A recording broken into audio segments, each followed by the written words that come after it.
Okay, we're making a video. Yes? Today I want to show some basic things that I learned that I think everybody should know about knives. Sometimes I'm in a kitchen and I'm um, with someone who wasn't trained in a kitchen like myself, and I get very nervous about how they treat a knife, how they didn't learn some things about knives. First of all, just a little history about my education in the kitchen. I started when I was 16, but I've been cooking since I was 5 years old for my family, with my family, and I learned from my mom. And quickly, at 16, working in restaurants, realized that no one in my family knew how to use a knife. So the first thing I'm going to go over is this is a cheap knife. This is your basic knife that a chef's knife, something that's about 9 inches long, and this is really cheap. I used to have a really nice chef's knife when I lived in Hawaii and worked in the Sheraton kitchen. We had 50 cooks in one kitchen, and I learned in that kitchen the most important thing about a knife. And I'm going to tell you that right now, but it wasn't the first thing I learned about knives. I learned how to use knives in several different restaurants in the Sun Valley ski resort area. I would work in many different restaurants over a period of years, not because of non-commitment to one restaurant, but a ski resort used to close down in the fall and the spring. So I used to work in maybe a truck stop place or a sandwich shop until the season opened up again, and I got a job in a different restaurant, or maybe the same one I'd been at the season before. But I ended up working in all kinds of restaurants.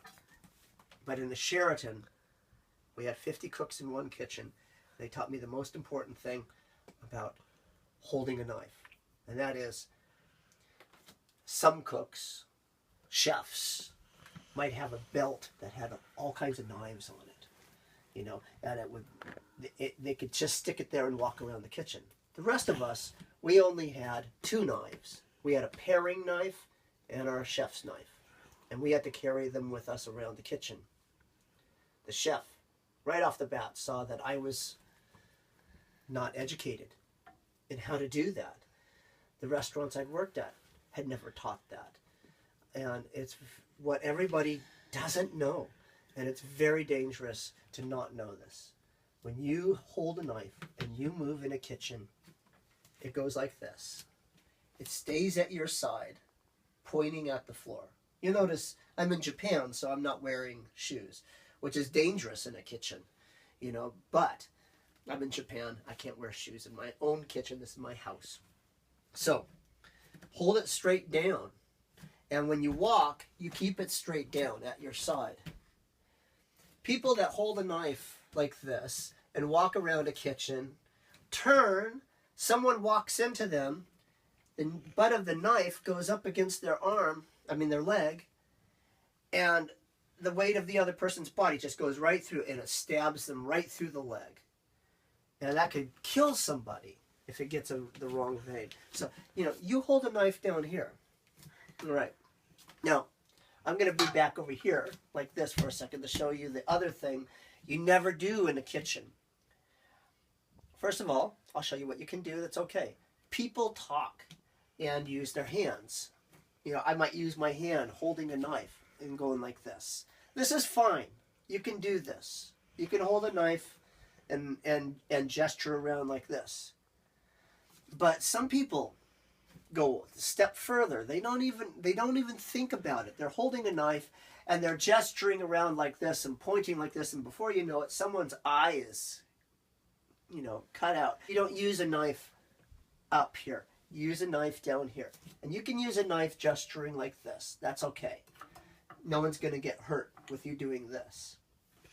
Now, let's go to the knives, and I'll show you the cutting thing in just a second. This is a Japanese knife. I don't have a paring knife, but the Japanese knife is longer than a paring knife. A paring knife is usually only about that long, and that's the second knife that all cooks need.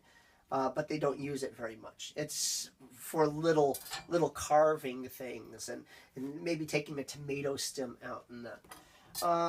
This is kind of a broad blade at the end. A Japanese blade is actually very good for a paring knife. Japanese blade is very thick. It's not stainless steel. It will discolor. It's very sharp. It's a thicker blade.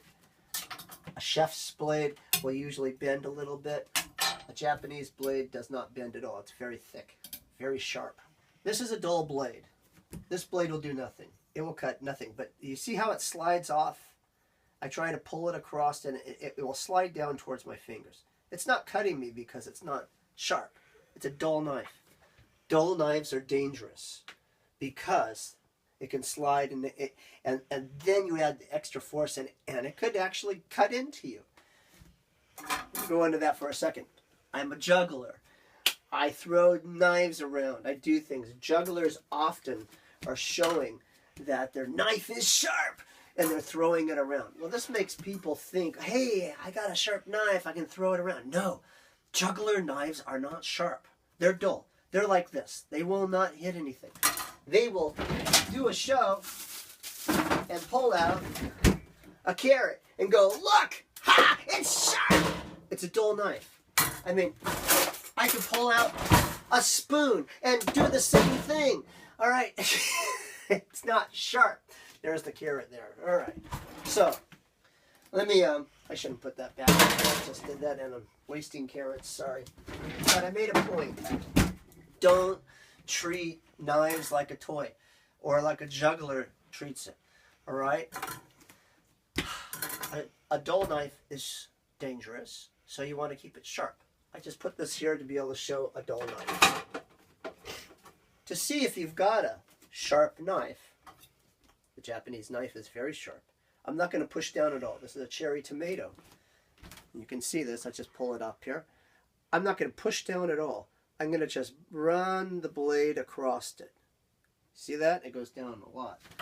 This is a very cheap blade. I've spent the morning sharpening it up, which my son hated hearing me sharpening a blade while he was trying to sleep.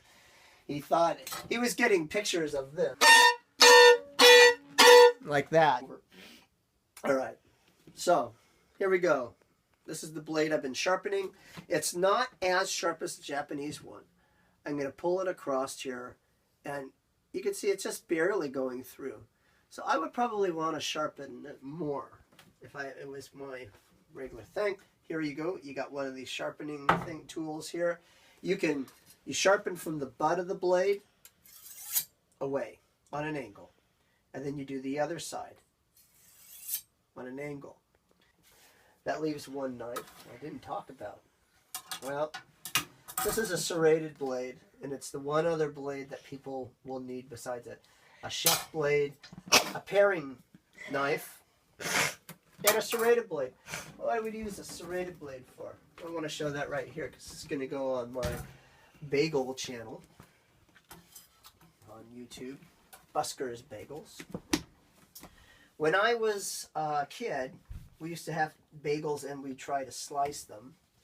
And no one in my family really knew how to slice a bagel, so it might be really thick on one side and thin on the other side when it came out. And we were always just using just a regular blade. You don't want to use a blade like this. On any kind of bread, we use a knife that's serrated. Now, the way to cut a bagel is like this. All right? Okay? So, the hand goes over the bagel. You pick the middle of the bagel and you make a cut into, you don't get near your hand, you just get it that far in. Now you turn the bagel on its side. Put your hand over the top where it's going to be safe, and you let gravity do the rest. And you go, and because this is hard to be able to see anyway, and you're going to maybe come up and cut your hand if you're trying to go right like that.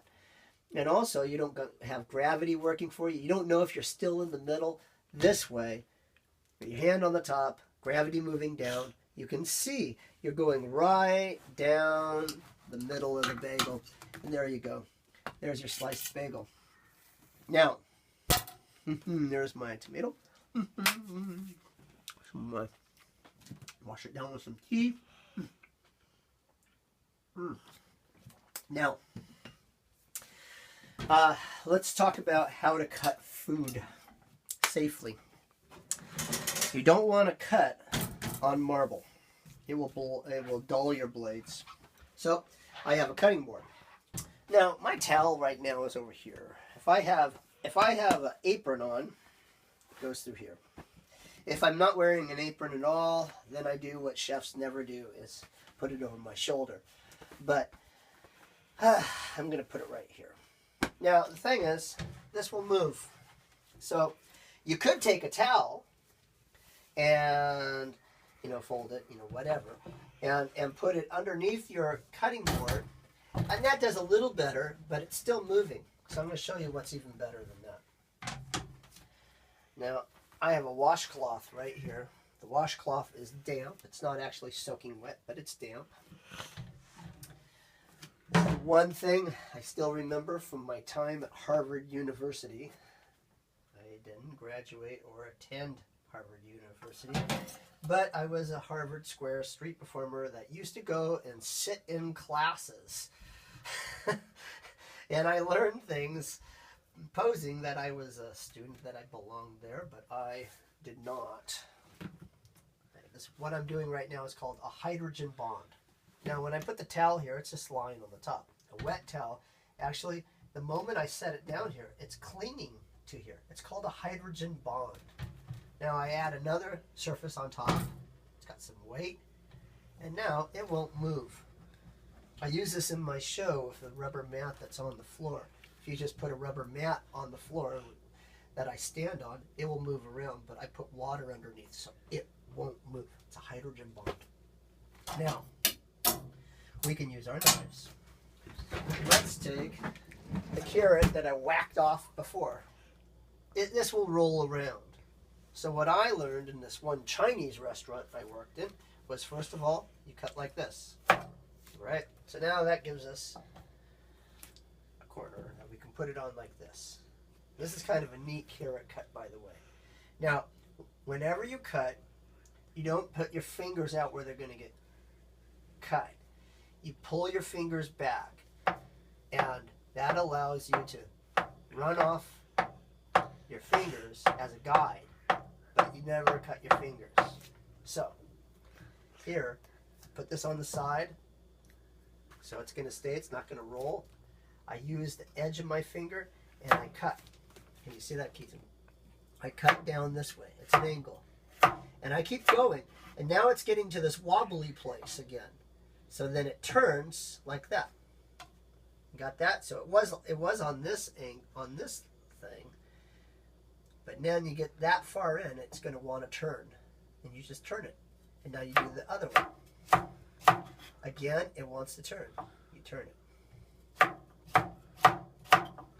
and you can do this very fast with time. An apple's a good one. When you cut an apple, a good way to find your way around an apple and be able to do stuff. It's very fast. It's very easy to do an apple this way. We'll just wash it first. I'm going to do it with the skin on. We'll just give a little polish there so the skin will look nice and shiny. This is a really easy way to do an apple. Again, I'm going to go off my fingers, but it's going to be a slice cut. I'm going to slice it. I'm not chopping like I just did there. I'm going to slice it. I went around the core. Now it's on the side. Do it again. Nice slice cut. Same slice cut. This. Now you use your fingers again. And you got these nice cuts. You can do this fast with time, you know. It's a chop. There's a little bit of a skin there, so even with the skin, a chop might not be so good, so you might want to do this one, kind of rock chop, because I'm rocking. See that? See how I'm rocking forward and doing that? A carrot worked really well for the chop. The apple, I can do it, but it's a little weird because of the skin. kind of catches it. So I'm cutting and chopping, slicing and chopping. Now, if you use these tools, of using your fingers like that, you're not going to get in the way. Your thumb might sometimes get in the way, so you want to use your thumb to hold the food. That